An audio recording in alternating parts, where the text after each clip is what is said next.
আসসালামু আলাইকুম রহমতুল্লাহি ওয়া বারাকাতুহ। আজকে আমরা বন বানাবো। এর জন্য নিব 2 কাপ কুসুম গরম তরল দুধ। এবার দিব 4 টেবিল চামচ চিনি। এখন দিব 1 টেবিল চামচ ড্রাই অ্যাক্টিভ ইস্ট। 1 টেবিল চামচ লবণ দিয়েছি। যদি আপনাদের ইস্ট অ্যাক্টিভ না থাকে তাহলে 4 টেবিল চামচ কুসুম গরম দুধের সাথে 1 টেবিল চামচ ইস্ট মিশিয়ে রেস্টে রাখবেন 15 মিনিট। তারপরে আপনাদের ইস্ট অ্যাক্টিভ হয়ে যাবে। সব উপকরণ মিক্স করার পর 4 কাপ ময়দা দিয়ে দিচ্ছি। ময়দাগুলো হাতের সাহায্যে ভালো করে মেখে একটি ডো তৈরি করে নিব। 5 মিনিট মেখে 1 টেবিল চামচ সয়াবিন তেল দিয়ে স্মুথ করে একটি ডো তৈরি করে নিব। যারা রান্নায় সয়াবিন তেলের পরিবর্তে সরিষার তেল ব্যবহার করেন তারা ডোটি সরিষার তেল দিয়ে তৈরি করতে পারেন। ডোটি বানাতে আমার প্রায় 20 মিনিটের মতন সময় লেগেছে।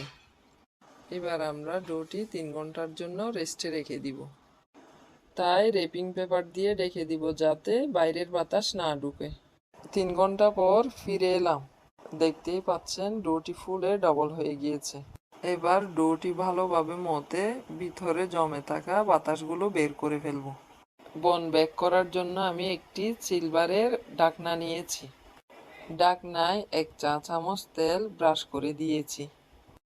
এবার ডোটি 4 ভাগ করে নিব।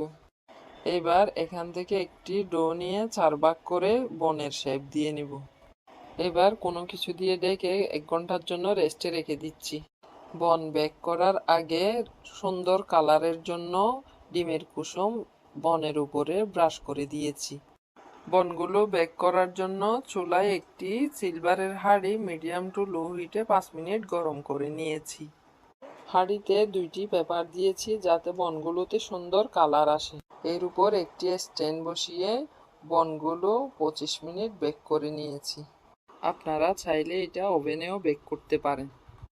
বুজুর্গরা সব সময় নিজের সন্তানদেরকে ঘরের খাবার খাওয়াতেন, কখনো বাহিরের খাবার খাওয়াতেন না। কারণ বাহিরের খাবার যেহেতু অপরিষ্কার ও পরিচ্ছন্নভাবে তৈরি করা হয়, তাই তা খেলে দিলের নূর কমে যায়। অতএব আমাদের উচিত হলো সকল খাবার ঘরে তৈরি করার চেষ্টা করা। আশা করি আমার এই রেসিপিটি আপনাদের ভালো লাগবে।